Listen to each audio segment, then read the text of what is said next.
The Office of the Special Prosecutor is insisting that former Finance Minister Ken Ofori Atta has not submitted any medical report on the status. This reaction comes after a letter from Mayo Clinic, where Mr. Ofori Atta is said to be receiving treatment, has popped up. The letter, shared with sections of the media, revealed that the former finance minister has been diagnosed with prostate cancer and is scheduled to undergo surgery in June 2025. Now, this comes barely 24 hours after the special prosecutor, Kwesi Ajabing, redeclared Ken Ofori Atta a wanted person for reportedly refusing to answer several summons from the OSP to answer questions on multiple corruption allegations, including the controversial National Cathedral project and revenue assurance deal with Strategic Mobilization Ghana Limited, SML. The special prosecutor confirmed that it had initiated processes to request an Interpol red notice for Mr. Ofori Atta. The lawyer for Ken Ofori Atta, Frank Davids, last night in an interview noted that his client had provided medical reports to the OSP on why he cannot appear before them in person. Listen.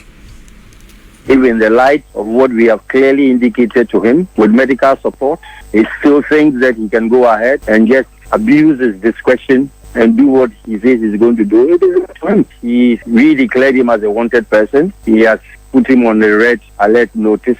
He is going to force his return into this country and he is going to commence extradition proceedings. Fair enough. But Kwesi Ajabing, you know, there's a matter pending in court which touches on all the things he is spoken to. Because the justice delivery system is not to be treated casually, especially when you are dealing with the fundamental human rights of a suspect or an accused person at this stage. The mere fact that you are trumpeting the preferred charges against an accused person does not make him guilty. The guilt of any accused person is proven beyond reasonable doubt in a court of competent jurisdiction. So if he says that he is going to bring him in here, we will all wait for him to bring him. But I can assure you that Ken Ofori Atta is not fleeing from justice. He is just not well. He's sick. If that is what Kwesi Ajabing finds a challenge, that is his cup of tea. If I'm supposed to come to see you on the 2nd of June and on the 28th, my doctors have examined me and have indicated that I will not be able to travel because of certain procedures they are going through regarding my health. That cannot be germane. To the special prosecutor, this is no excuse. If a letter has been sent to you confidentially about somebody's medical condition, because you are the office of the special prosecutor, you can come into the public domain and disclose. So he is saying that there's no medical report. How did he come to the conclusion that Mr. Ken Ofori Atta is suffering cancer? How did he come to that conclusion? So that's counsel for Ken Ofori Atta, Frank Davids. However, Director of Strategy, Research and Communications Division at the Office of the Special Prosecutor, Sami Darko, insists that Ken Ofori Atta has not provided any medical report to them. Mr. Ofori Atta has not made himself available. If you are working and you cannot make it to work, I presume what you do is that you are likely to either send your supervisor a message and say you are not feeling well. Or if, say, you have been to the hospital and they've diagnosed you of something, you are likely to send a medical report to come and say that, well, I was not feeling well. They diagnosed me of malaria and they said I should stay home for 3 days. That report will come to the supervisor. A suspect says that he is sick and cannot come. The suspect has not provided any medical report. So I hear the lawyer say that there's a medical report. Please, it's not true. The lawyer for Ken Ofori Atta has said that there is a biopsy report. There is no biopsy report with the OSP. There is no medical report with the OSP. Nothing. What is there is just a letter by Ken Ofori Atta's lawyer saying that our client is sick and is going to do a surgery, so he cannot come. So police is coming to arrest you and they call you and say, come to our office. And you tell the police officer, oh, I'm not feeling well, or I'm going to Kolebu. I do not know when I'll be done with Kolebu, so when I'm done with Kolebu, I'll come. Do you think that the policeman will take such excuse? And I heard that the lawyer also said that they presented his medical report to the court. That's also false. In fact, the court case has nothing to do with his health condition. The court case simply has to do with the previous declaration of him as a wanted person. That's all. But we understand propaganda. A law enforcement agency will not concern itself so much with propaganda. The only reason why you may see us talk about it is also that it's important that the Ghanaian public who have so much interest in this case get to know the facts so that they are not tainted with propaganda and think that somebody is doing something wrong. Ken Ofori Atta has not presented any medical report to the SP. Because remember,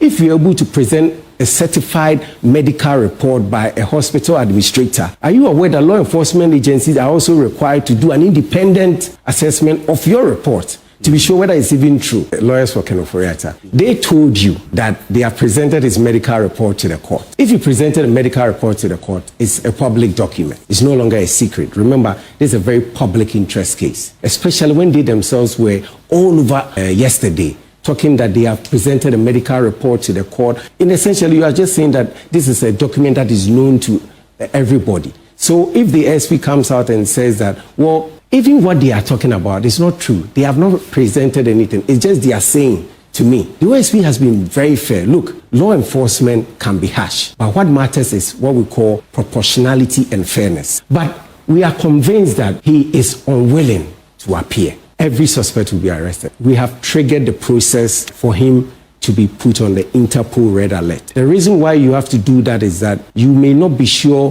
which jurisdiction a suspect may move into. Also, don't think that a suspect may just be static in one country. That's why you give it to Interpol, so that in case a suspect is moving from country A to B, they may find him. They may be able to locate the exact place where a suspect may be for you.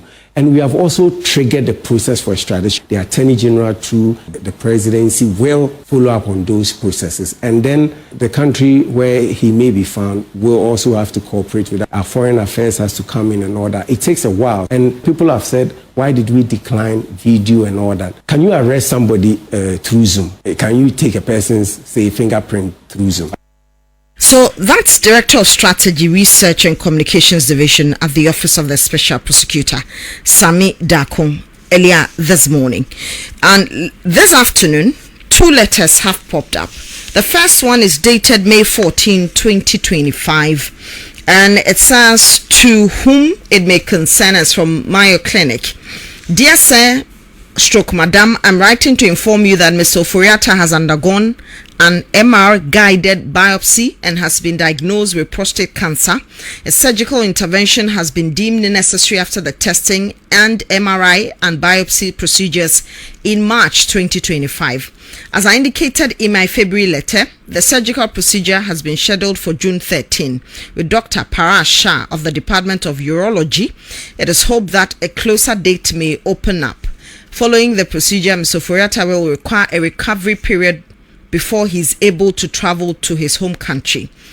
Please feel free to contact me if you require any additional information or have further questions. Best regards, and Ahmed Abdurrahim, MD, FACP, FSVM, Section of International Medicine in Rochester, GIM, Mayo Clinic.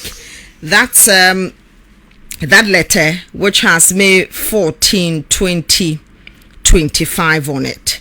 Now there's another letter from Minka Premo Osebonsu Bruce Kathleen and Partners, and that is to Kisi Ajabin, the Special Prosecutor, and that is also dated May 28, 2025. It says, update on the medical position of Ken Ofori Atta. Further to our letter of 18 February 2025 and following your indulgence dated 18 February 2025, wherein you rescheduled the interview date to 2nd June 2025, we wish to inform you that the medical expert has diagnosed our client with cancer and has thus earmarked 13 June 2025 for surgery, for which reason our client is unable to return to Ghana as scheduled. As you are aware, the situation has been brought to the attention of the court. In order not to hold you back in the performance of your function regarding interviewing our client who you deem is suspect, we have instructions to inform you of our client's readiness to go through video recorded interview, that's VRI, for the purpose of your office eliciting a caution statement from him on the 2nd of June 2025 or date at a convenience. We shall be ready to meet you in person in your office to enable you view the biopsy report of our client. Alternatively, we may approach the bench for such viewing if that is your preference. We count on your cooperation regarding the VRI. Yours faithfully, Minka Premo Sebonsu Bruce Kathleen and Partners, and signed by Justice Kosi Minka Premo, Esquire Solicitor for Mr. Kenneth Ofori Atta. So this is the letter the special prosecutor made reference to yesterday during his press conference, and today the Director of Strategy Research and Communications Division at the Office of the Special Prosecutor, Sami Darko, just the sound that we played to you, also made allusion to the fact that it's only a letter. They've not really seen any medical report. Now, after these letters popped up later this afternoon, the Office of the Special Prosecutor also issued a public notice in reference to these two letters. And I'm reading to you verbatim. It says the Office of the Special Prosecutor has become aware of a publication online media purporting to be a letter from a hospital containing alleged medical report on Mr. Kenneth Ofori. We wish to place on record that neither Mr. Ofori nor his lawyers have submitted any such letter to the OSP. The only correspondence received from his legal representatives is a letter notifying the OSP of a change in his medical condition, and on their say-so, it's notable that this alleged hospital letter has been circulated through the media rather than submitted to the law enforcement agency actively investigating him and responsible for decisions regarding his return to Ghana. To date, and this is boldened, no certified medical records or official document from any hospital authority has been submitted to the OSP indicating that Mr. Ofori is incapacitated or unable to travel to Ghana. So that's the response or public notice from the Office of the Special Prosecutor to these two letters that have become public. Yesterday, we spoke to Mr. Edem Sanan, who is co-chair Citizens Movement Against Corruption. He's also the African Union Advisory Board Against Corruption. And we are privileged that he's joined us again this evening on this matter. Mr. Sanan, good evening to you. Thank you very much once again for your time on 505.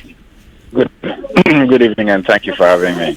So now it looks like it's become a media kind of banter. OSP holds a press conference, tells us that Mr. Ofori has decided or is unwilling to appear because it looks like he keeps shifting the goalpost. His lawyer, Frank Davis, says they've provided all medical records. Today, the OSP said none has happened. And then we see these two letters.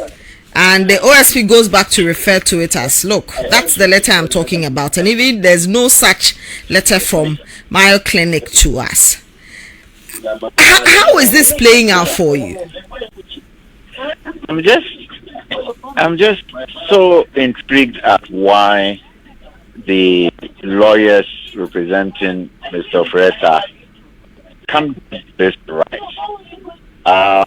Indeed, this morning I was surprised when one station, I think it was Radio Gold, called me and suggested that there was a second letter on Mayo Clinic letterhead, written generically, it wasn't specifically to our special prosecutor, with details suggesting that yes, they had scheduled him for a medical intervention.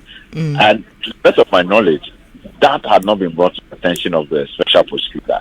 So my position was still that, listen, if this was provided on the 28th, it was still too late. I mean, considering that right from January, you have been engaging with the special prosecutor, they put you on the wanted list. You negotiated, they took you off it. You've made a commitment to show up on the 2nd of June. You don't wait till 4 days before and then send out information, and then later we are trying to figure out have you actually provided a medical report or not. It's surprising that they can't get this right. I don't know why they would then start circulating a letter they did not provide to the special prosecutor and think that they did so. But if you read the letter they wrote to the special prosecutor dated 28th May 2025, they say that they have been ready to go into a video recorded interview for the purpose of the office because they again a caution statement from him on the 2nd of June or a later date to the convenience of the OSP. And the question on the minds of many Ghanaians is, why is the OSP not accepting the video interview or the VRI? if the OSP really wants to charge.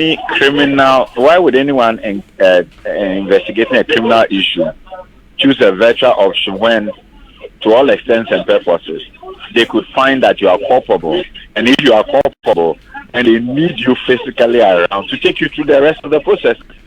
I mean, it's not your best bet to assume that the person is not needed physically. In any case, part of the investigation usually looks at your body language. There are processes they will take you through. If it's a civil case and they want to do it virtually, I don't think there will be an issue against that. But in a criminal case, it actually makes much more sense for the person to be physically present, for you to examine body language, take the person through processes, and for whatever reason, if the person is found to be culpable because the person can give you answers or there's a disconnect between the evidence and what they are saying, you then proceed to do the arrest. So why would you have the person sitting in the US on a virtual discussion and then you can conclude that this person is culpable and then the person is in another country? Who would want to do that?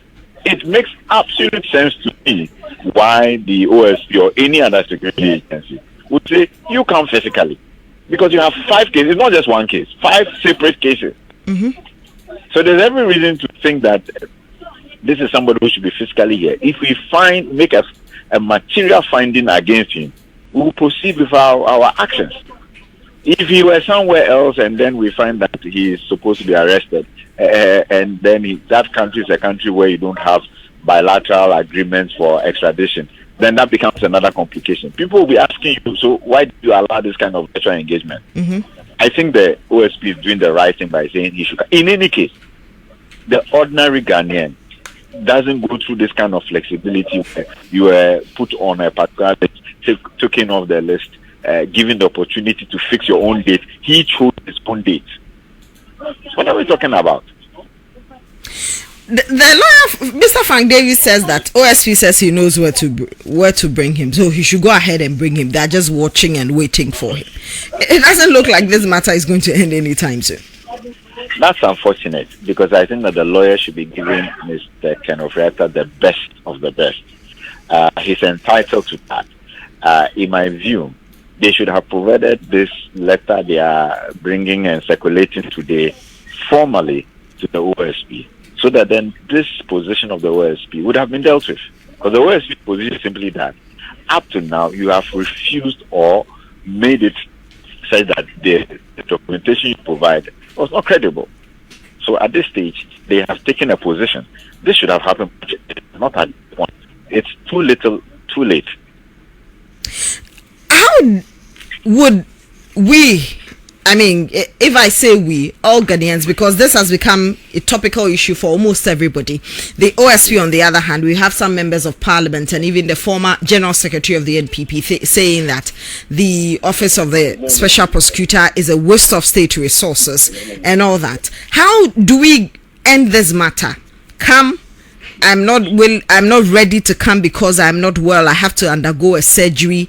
We are in June. Today is the 3rd day of June. 10 days more to the surgery, according to the letter that is circulating. The OSP doesn't believe it because they say that up till now they don't have any medical record or official document from any hospital to the office of the OSP. He's on Interpol Red Alert. Anywhere they see him, he will be brought to Ghana. How do you think we should deal with this matter so that we don't lose the subject for this whole invitation of Ken Ofori Atta? Well, the OSP, by putting him back on the wanted list and submitting his name to Interpol, every country that has a treaty with Ghana on extradition, if he attempts to cross, for example, if in the US, we do have, I believe, a treaty which has already been affirmed by the Supreme Court based on jurisprudence.